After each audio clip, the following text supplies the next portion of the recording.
부활의 진리에 대해 간략하게 말씀을 드리겠습니다. Saya akan menyampaikan secara singkat tentang kebangkitan Tuhan Yesus. 첫째로 예수님의 죽음과 부활의 진리는 가장 중요한 진리입니다. Ya, kebenaran bahwa Yesus sudah bangkit dari kematian adalah kebenaran yang sangat penting. 물론 성경의 진리는 다 중요합니다. Meskipun kebenaran dalam Alkitab semuanya penting. 예를 들어 그리스도의 동정녀 탄생, 죄가 없으신 예수님, 예수님의 기사와 이적, 예수님의 재림의 진리는 다 중요합니다. Seperti Tuhan Yesus yang lahir dari anak darah Maria, juga tanda-tanda dan mujizat yang dibuat oleh Tuhan Yesus, bahkan kedatangan Yesus yang kedua, itu adalah kebenaran yang penting dalam Alkitab. 하지만 예수님의 죽음과 부활은 가장 중요한 진리입니다. Tetapi kematian dan kebangkitan Tuhan Yesus ini adalah kebenaran yang sangat-sangat penting. 둘째로 예수님의 죽음과 부활은 역사적인 진리입니다. Yang pertama, karena kematian dan kebangkitan Tuhan Yesus ini adalah fakta sejarah. 신화가 아니라 역사적인 사건입니다. Ini bukan mitos tetapi peristiwa yang terjadi dalam sejarah. 주님은 사흘 만에 부활하셨는데 그렇듯 달력에서 정확한 날짜를 표시할 수가 있습니다. Ya, Tuhan Yesus bangkit setelah 3 hari di dalam kematian dan itu dapat kita lihat di dalam kalender sampai hari ini. 셋째로 예수님의 죽음과 부활의 진리는 물리적인 진리입니다.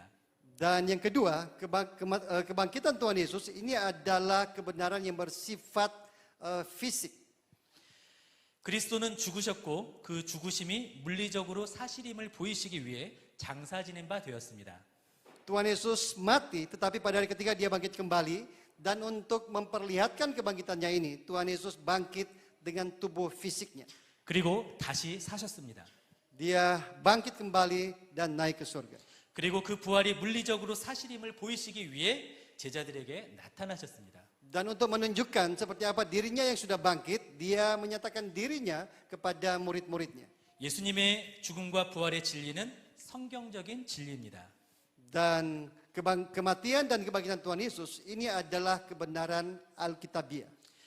예수님의 죽음과 부활은 구약의 선지자들과 신약의 사도들이 증언한 그 말대로 성경대로 이루어졌기 때문입니다.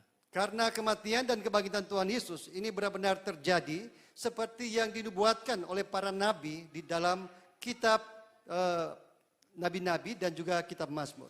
다섯 번째로 예수님의 죽음과 부활의 진리는 우리에게 의미가 있는 진리입니다. Dan yang terakhir, kebangkitan Tuhan Yesus itu adalah kebangkitan yang memiliki arti penting dalam kehidupan kita. 우리는 죄로 인해 죽어야 마땅했지만 예수님이 우리를 대신하여 죽으셨습니다. Sebenarnya kitalah yang harus mati karena dosa-dosa kita, tetapi Yesus menggantikan saudara-saudara mati bagi kita. 그리고 예수님이 죽음을 정복하셨다라는 사실은 부활의 성격에 대해서 가르쳐 주십니다. Dan Tuhan Yesus juga mengajarkan kepada kita tentang sifat dari kebangkitannya, yaitu kebangkitan yang mengalahkan maut. 첫째로 주님의 부활은 시신이 단순히 소생한 것이 아닙니다. Sekali lagi, kebangkitan Tuhan Yesus bukan sekedar orang yang sudah mati, lantas tubuhnya ini hidup kembali. 예수님은 공생의 기간 동안 죽은 자를 다시 살리는 기적을 3번 행하셨습니다. Di dalam kitab Injil, 3 kali Tuhan Yesus membangkitkan orang yang sudah mati. 나인성 과부의 아들과 야이로의 딸과 나사로를 죽음에서 다시 일으키셨습니다. Ada putra seorang yang ada di Nain, dan juga ada Lazarus, dan juga ada anak seorang ibu. 그러나 이들 모두는 다시 죽었죠. Tetapi ketiga orang yang dibangkitkan ini, mereka pada akhirnya mati kembali. 한편으로 이들은 우리보다 어려움이 많았을 것입니다. 왜냐하면 죽었다가 다시 살아나는 것, 그리고 다시 죽어가는 과정을 다시 한번 되풀이했어야 됐기 때문에 그것은 더욱 어려운 일이었을 것입니다. Dapat kita katakan bahwa 3 orang ini yang dibangkitkan dan mati kembali, mereka adalah orang-orang yang lebih menderita dari kita semua. Karena mereka bangkit tetapi mati kembali. 그러나 예수님의 부활은 단순한 소생이 아니었습니다. Tetapi kebangkitan Tuhan Yesus tidak seperti ini. 예수님은 더 이상 썩어질 몸이 아닌 세세토록 살아있는 완전히 새로운 차원의 모습으로 부활하셨습니다. Tuhan Yesus bangkit dengan tubuh yang berasal dari dimensi yang berbeda, yang tidak akan mengalami kematian lagi. 두 번째로 부활의 그 성격은 우리 그리스도인들의 부활의 소망은 단순한 영혼의 생존이 아니라는 것입니다. Dan kebangkitan Tuhan Yesus juga menjamin kebangkitan orang-orang yang percaya kepada Dia. 예수님은 제자들에게 부활하신 몸을 보이시면서 말씀하셨습니다. Sambil memperlihatkan tubuhnya yang bangkit dari kematian, Tuhan Yesus berkata seperti ini kepada murid-muridnya. 나인 줄 알라 또 나를 만져보라. Ya, jangan menyentuh aku, karena aku belum pergi kepada Bapa. 영은 살과 뼈가 없으되 너희 보는 바와 같이 나는 있느니라. Juga murid-murid ketika meragukan tentang tubuh Tuhan Yesus berkata, hantu tidak mempunyai tubuh dan daging. Peganglah aku, kalau aku benar-benar manusia yang bangkit. 그러므로 다시 사신 주님은 시신이 소생한 것도 아니고 실체가 없는 유령도 아니었습니다. Jadi tubuh Tuhan Yesus yang bangkit ini, itu berbeda dengan tubuh manusia, juga bukan seperti tubuh hantu yang tidak mempunyai daging. 예수님은 죽음에서 일어나신 동시에 자신의 인격을 담은 새 몸으로 변화되셨습니다. Tuhan Yesus bangkit kembali dengan tubuh surgawi, tetapi dengan karakter Kristus yang pernah ditemui oleh murid-muridnya. 한편으로 부활하신 예수님의 몸에는 차이점이 있고 뚜렷한 연결성이 있었습니다. Meskipun begitu, tubuh ini adalah tubuh yang masih berfungsi juga seperti tubuh manusia. 손과 발 그리고 옆구리에는 여전히 상처가 남아 있었습니다. Tubuh itu juga masih meninggalkan bekas paku dan bekas tombak yang menusuk lambungnya.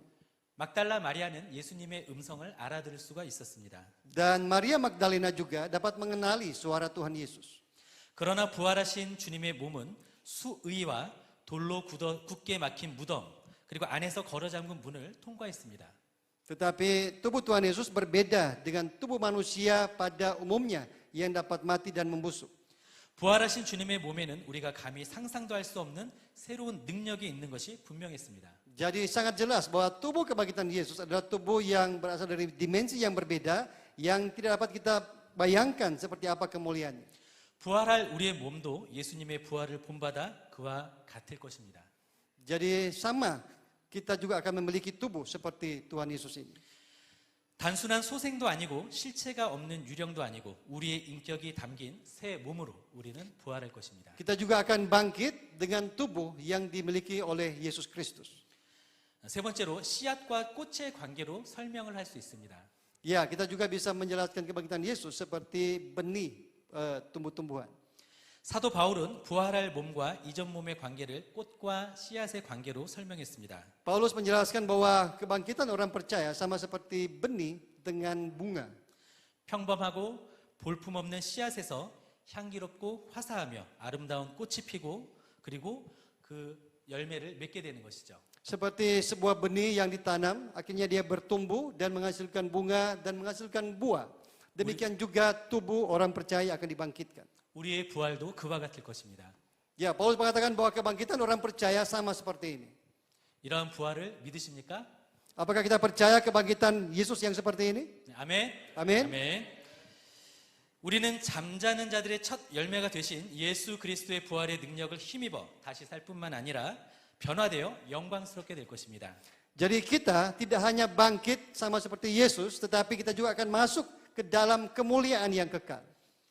이러한 부활을 약속받은 성도로서 보이는 현실에서 낙심하기보다는 믿음으로 살며 어두운 현실에서 두려움을 갖기보다는 소망을 가지며 천국에서 함께 지낼 사람들을 미워하기보다는 여기서도 사랑하며 살기로 결단하는 저와 여러분들이 되시기를 주님의 이름으로 축원합니다. Saya berdoa semoga kita yang percaya kepada Yesus Kristus, kita dapat mengalahkan segala ketakutan kita, kecemasan kita, ketidakpengharapan kita dengan iman bahwa Yesus yang telah bangkit ini juga memberikan kuasa yang sama di dalam kehidupan kita.